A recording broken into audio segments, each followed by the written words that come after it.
Los microfilamentos participan en el movimiento intracelular o en procesos como ser la endocitosis o la citocinesis.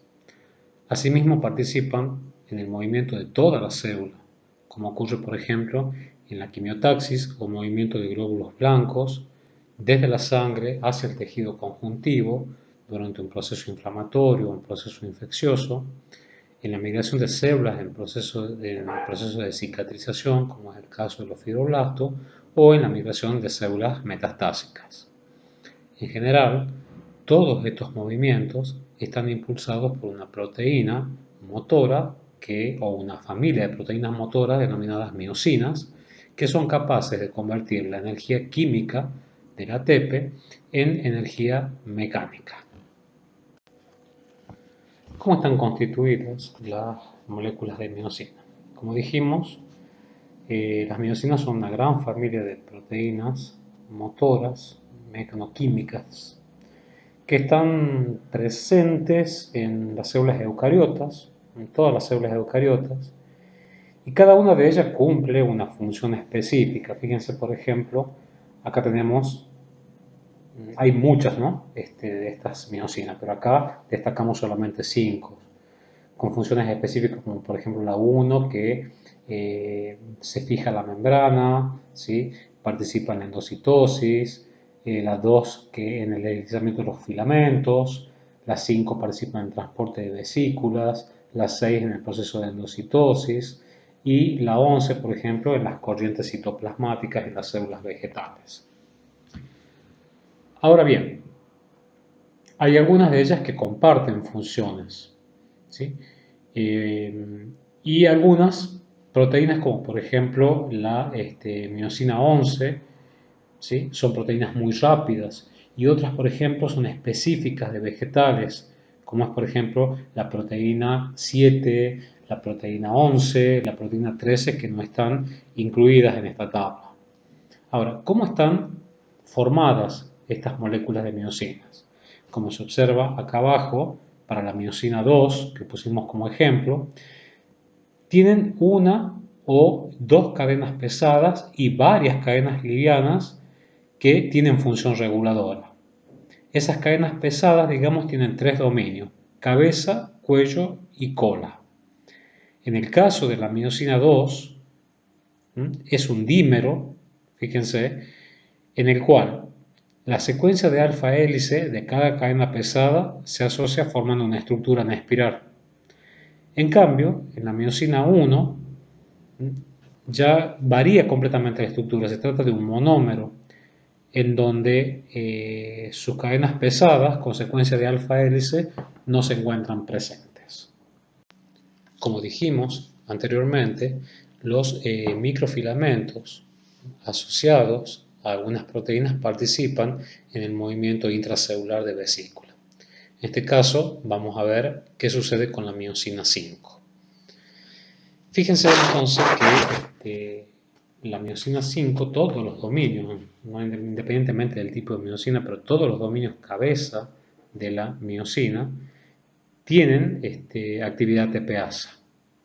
Y en conjunto con el dominio cuello acoplan la hidrólisis de ATP al movimiento de la molécula de miocina sobre el microfilamento mediante un mecanismo que involucra la unión y la hidrólisis cíclica del ATP junto con la adhesión y desadhesión de la miocina y la actina.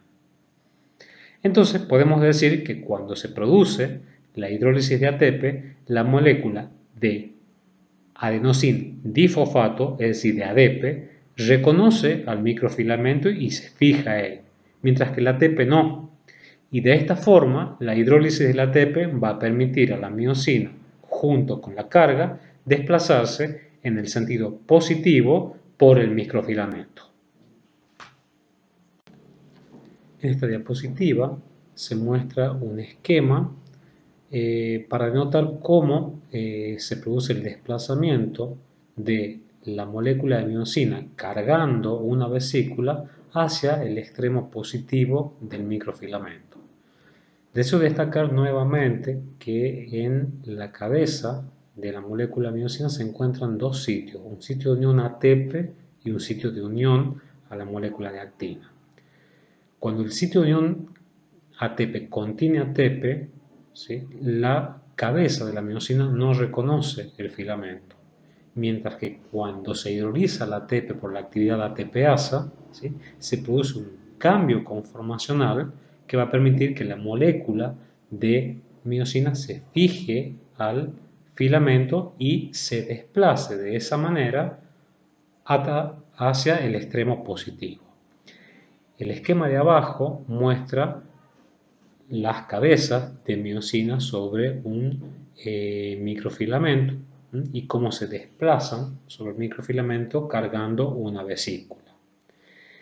En la fotografía, al microscopio de fluorescencia, pueden verse los microfilamentos teñidos en verde y las mitocondrias teñidas en rojo. Fíjense cómo hay una asociación, ¿sí?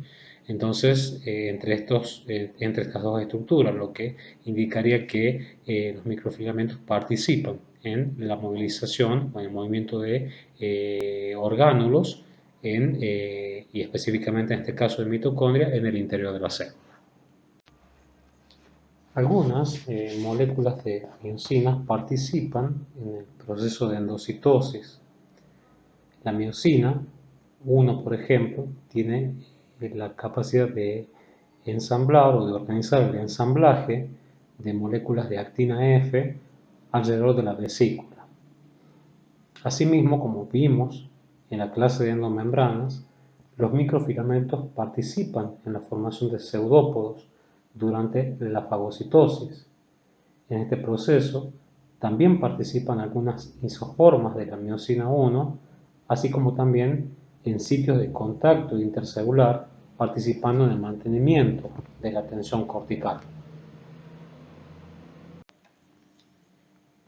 En estas diapositivas tenemos un ejemplo de la asociación entre miosina retículo endoplasmático y los microfilamentos para que se produzca el flujo citoplasmático en células vegetales. En la fotografía de la izquierda, que está tomada al microscopio óptico, se observan en verde los cloroplastos que en general están vinculados a la membrana plasmática, especialmente cuando son estimulados por la luz.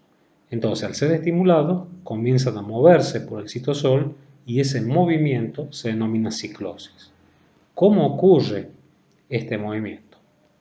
Fíjense en el esquema que tenemos a la derecha. Tenemos una célula vegetal, que en este caso, es una alga gigante, que es una célula de nitela, y en el interior observamos una vacuola central. Las flechas azules indican el sentido del movimiento de esta región central. Sin embargo, tenemos una región periférica o cortical que es inmóvil. En esa zona es donde se ubican los cloroplastos. Entonces, ¿cómo se mueven estos orgánulos si están en una región inmóvil? Bueno, en la cara interna de la capa inmóvil están los microfilamentos y una molécula de miosina, que no se sabe bien si es miosina 9 o miosina 11, hablemos de miosina en general, que va a transportar porciones del retículo endoplasmático a lo largo de los microfilamentos y de esa manera se va a impulsar el movimiento de todo el citoplasma. Veamos ahora cómo se produce la contracción de los microfilamentos mediado por miosina 2. Fíjense en el esquema de la izquierda, se muestran los microfilamentos en sentidos opuestos, es decir, extremos más y extremos menos. Y la miosina con la cabeza vinculada al microfilamento y las colas interaccionando entre sí. A medida que se produce el deslizamiento de los microfilamentos por acción de la miosina 2 hacia el extremo más, se produce la contracción. Tenemos dos ejemplos importantes que son la formación del anillo contráctil y los cinturones de adhesión en los embriones en desarrollo.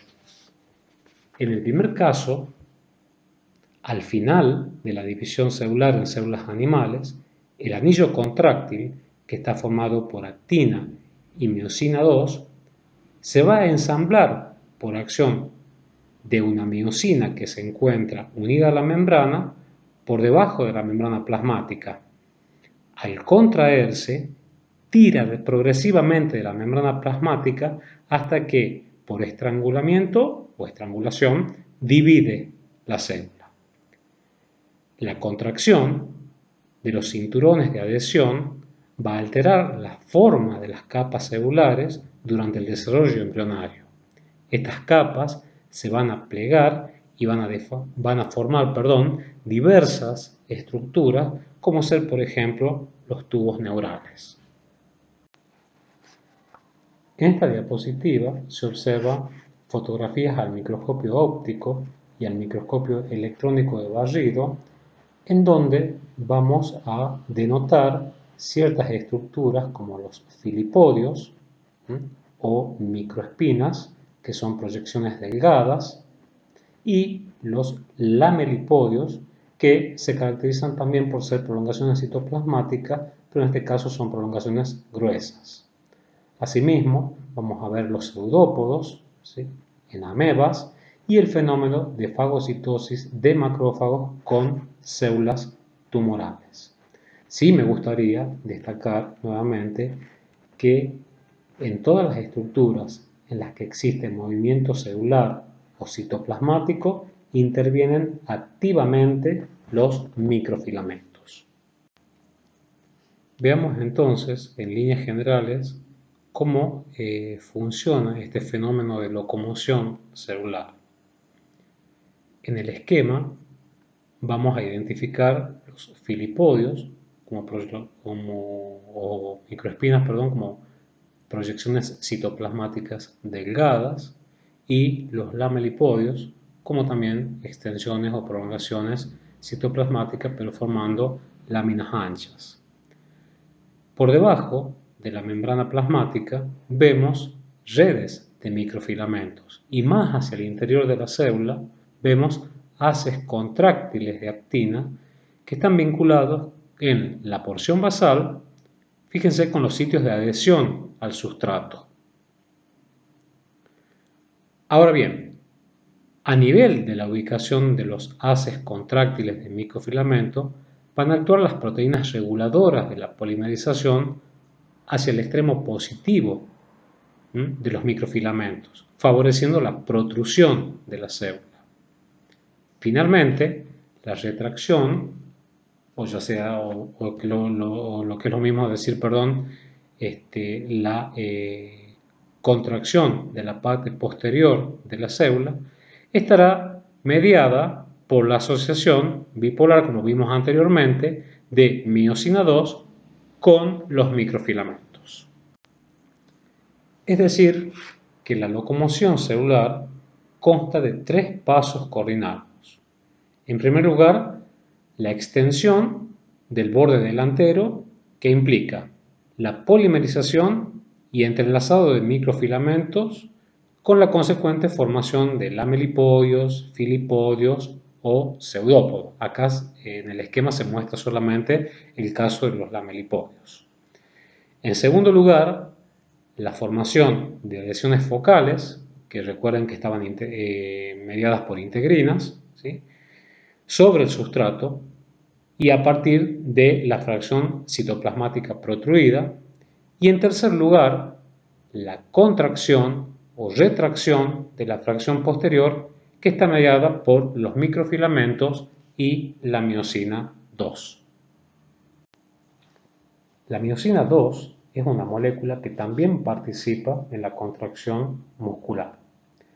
La fibra muscular esquelética, como ustedes vieron ya, es cilíndrica, multinucleada, y el citoplasma está empaquetado formando una matriz de haces y filamentos que están repetidos regularmente y que están organizados en estructuras denominadas sarcómeros. Una cadena de sarcómeros representa la miofibrilla. Entonces, los sarcómeros van a constituir la unidad estructural y también la unidad funcional del músculo esquelético. Fíjense en el esquema, ¿sí? Tenemos entre dos líneas Z un sarcómero. Las proteínas que lo van a formar van a ser actina, ¿sí? Y fíjense cómo tenemos un filamento grueso de miosina, quiere decir que se han asociado muchas colas y las cabezas se encuentran dirigidas hacia el extremo más del filamento, ¿sí? Ahora bien, como son actina y miosina los principales componentes, de ahí surge la acidofilia que presentan las fibras musculares cuando son teñidas con hematoxilinosina. Entonces, como les decía anteriormente, hacia las líneas Z se encuentran las cabezas de las moléculas de miosina y también se encuentran los extremos más de los microfilamentos. En la contracción, o para que se lleve a cabo la contracción, se requiere de calcio y de ATP. Y entonces lo que va a suceder en la contracción es la aproximación de las líneas Z. Y esto va a suceder cuando las cabezas de miosina caminen hacia los extremos positivos de los microfilamentos, por lo que el sarcómero se va a cortar y la fibra va a pasar de la forma relajada, a la forma contraída. Sin embargo, la longitud de la actina y de la miosina no va a variar con el fenómeno de contracción. Bien, con esto finalizamos el estudio de los microfilamentos. Veamos ahora otros de los constituyentes del citoesqueleto y particularmente nos vamos a focalizar en los microtúbulos.